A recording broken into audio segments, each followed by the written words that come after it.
एक मछुआ एक दिन मछली पकड़ने के लिए समुद्र में गया। उसने जाल को समुद्र में डाला और इंतजार किया।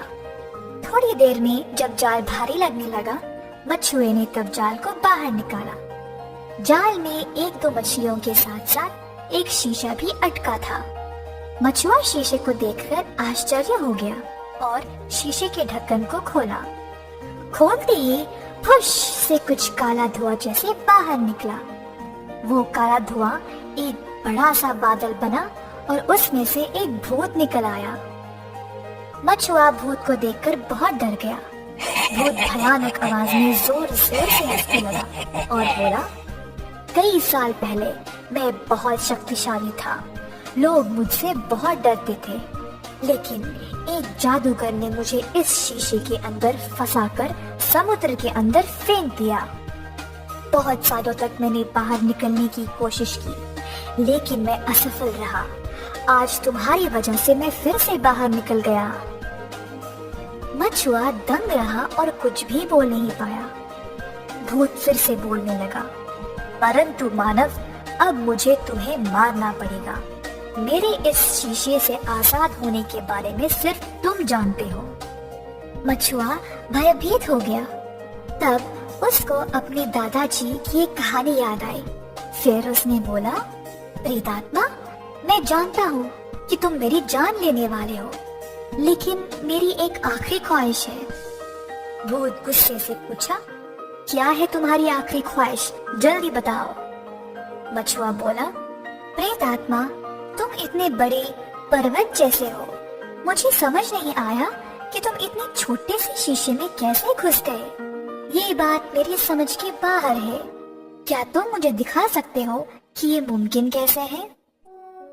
भूत बहुत सालों बाद बाहर निकलने की खुशी में अपनी बुद्धि खो बैठा और मछुए को उसके सवाल का जवाब देना चाहा। तुम मूर्ख मनुष्य के ऐसे ही सवाल होते हैं। हा हा हा, अब तुम देखो, मैं इतना बड़ा होने के बावजूद इस शीशे में कैसे घुस सकता हूँ। ऐसा बोलकर भूत अपने रूप को छोटा किया और शीशे के अंदर घुस गया। मछुआ फटाफट ढक्कन को शीशे के ऊपर कसकर बंद करके शीशे को वापस समुद्र में फेंक दिया। बुद्धिमान मछुए को भूत से आखिर में छुटकारा मिल गया। परेशान लोमड़ी। एक गांव में एक कौवा रहता था। एक दिन उसको एक रोटी का टुकड़ा मिला। कौवा टुकड़े को अपने मुंह में पकड़कर एक पेड़ के ऊपर जा बैठा। कौवा रोटी का टुकड़ा खाने ही वाला था जब वहां पर पेड़ के नीचे एक लोमड़ी आई। लोमड़ी बहुत भूखी थी। कौवे के मुंह में रोटी का टुकड़ा देखकर उसके मुंह में पानी आ गया। ये देखकर लोमड़ी को पिछली बार की एक ऐसी ही घटना याद आई जब एक कौवा अपने मुंह में मांस का टुकड़ा पकड़ कर रखा था और लोमड़ी ने उसको बोला, कौवा कौवा, एक गाना गाओ ना। बिना कुछ सोचे समझे वो कौवा गाने लगा और मांस का टुकड़ा नीचे गिर गया। लोमड़ी उसको उठाई और भाग गई। ये घटने को याद करके लोमड़ी सोची कि इस बार भी यही करके रोटी का टुकड़ा उठा ले जाऊं। लोमड़ी कौवे की ओर देखी और झूठी तारीफ करने लगी। ओ कौवा, तुम कितने अच्छे लगते हो। तुम्हारी आवाज भी बहुत मधुर होगी, ऐसा मैंने सुना है।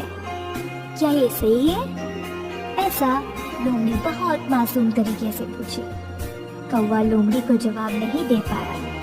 अब कौवे के मुंह में रोटी का टुकड़ा है ना। लोमड़ी मन ही मन में खुश होने लगी कि शायद कौवा उसकी चाल में फंसने वाला था। ओ कौवे, मेरे लिए एक छोटा सा गाना गाओ ना, मैं सुनकर अपने मन को खुश कर लूं। ऐसा लोमड़ी ने कौवे से विनती की। लोमड़ी इंतजार कर रही थी कि हाँ, अब तो किसी भी वक्त कौवा रोटी नीचे गिराएगा और मैं उसे उठा ले जाऊं। लेकिन कौवा तो चालाक निकला। उसने रोटी के टुकड़े को अपने पंजे में कस के पकड़ा और बोला, ओ लोमड़ी, तुम्हें मेरा गाना सुनने की बहुत इच्छा है ना, तो सुनो। ऐसा बोलकर कौवा का करके चीखने लगा। लोमड़ी सोचने लगी कि हाय, ये कौवा तो बड़ा चालाक निकला।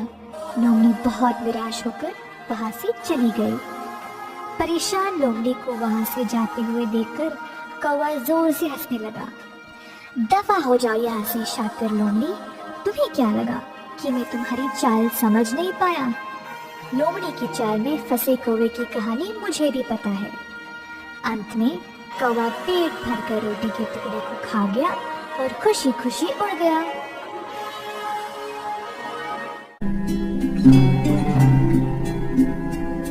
दो मित्र।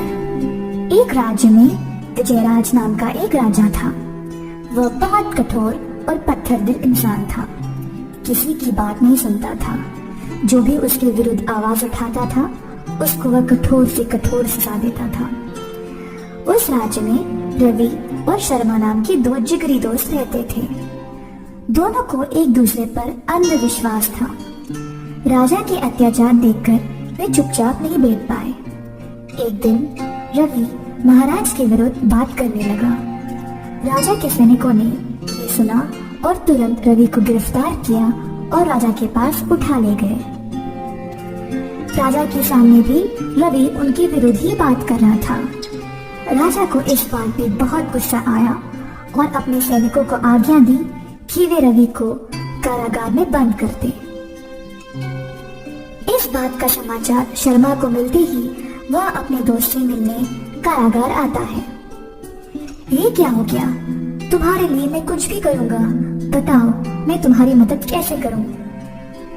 रवि अपने दोस्त को देखकर बहुत खुश हुआ और बोला, मेरे दोस्त, मरने से पहले मैं अपनी माँ और बहन को देखना चाहता हूँ। उनकी खुशहाल जिंदगी के लिए सब प्रबंध करना चाहता हूँ। बस मैं और कुछ नहीं चाहता।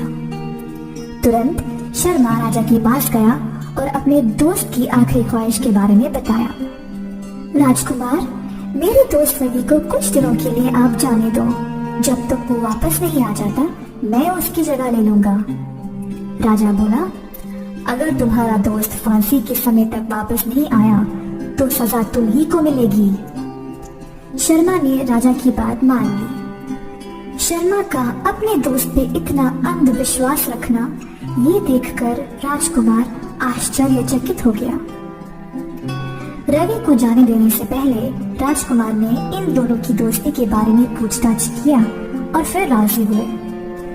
अगर तुम 1 महीने के अंदर वापस नहीं आए तो तुम्हारी जगह तुम्हारी दोस्त शर्मा को फांसी होगी। ऐसा बोलकर राजा रवि को जाने दिया। 1 महीना खत्म हो गया और रवि अभी तक वापस नहीं आया। उस दिन शाम को राजकुमार कारागार में गया और शर्मा से बोला, जिंदगी में कभी भी किसी पर इतना भरोसा मत करना। अब देखो, इतनी छोटी सी उम्र में तुम्हारी मौत होने वाली है। मुझे इस बात का बहुत दुख हो रहा है। उसी समय रवि किले के अंदर प्रवेश हुआ। रवि अपने दोस्त शर्मा के गले मिला और बोला, मैंने यहाँ जल्दी आने की बहुत कोशिश की लेकिन हो नहीं पाया। खैर, तुम्हारी कृपा से मैं अपनी माँ और बहन से मिल पाया और उनके खुशहाल जीवन के लिए बंदोबस्त कर पाया। मैं तुम्हारे आभारी हूँ दोस्त।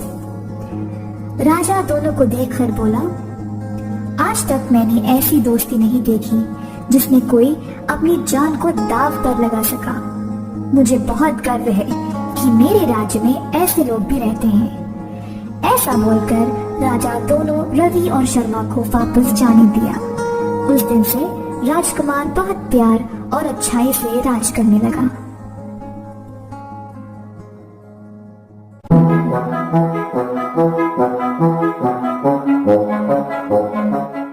ईमानदारी। रामपुर नामक एक गांव में बाबू नाम का एक मामूली सा व्यापारी रहता था। वह हर रोज जंगल की लकड़ियां काटकर उन्हें बेचकर अपनी रोजी रोटी कमाता था। एक दिन नदी के किनारे एक बड़े से पेड़ के ऊपर चढ़कर डालियों को कुल्हाड़ी से काट रहा था। अचानक से बाबू के हाथ से कुल्हाड़ी फिसलकर नदी के अंदर गिर गई। बाबू बेकरार हो गया और कुल्हाड़ी को खोजने के लिए नदी में कूद गया। बहुत ढूंढने के बावजूद बाबू को उसकी कुल्हाड़ी नहीं मिली।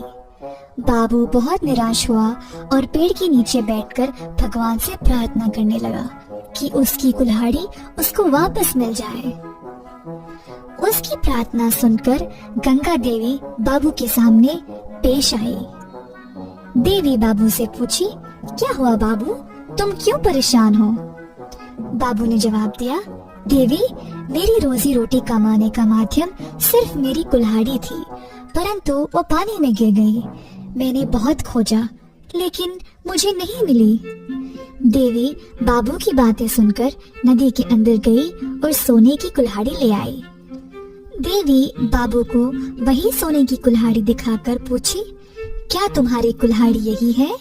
बाबू बोला, देवी क्षमा कीजिए, पर ये मेरी कुल्हाड़ी नहीं है। देवी दोबारा नदी के अंदर गई और इस बार चांदी की कुल्हाड़ी ले आई। फिर से बाबू बोला कि नहीं, ये उसकी कुल्हाड़ी नहीं है। फिर से देवी नदी के अंदर गई और इस बार बाबू की कुल्हाड़ी ही ले आई। बाबू बहुत खुश हुआ और बोला, ओ देवी, यही है मेरी कुल्हाड़ी।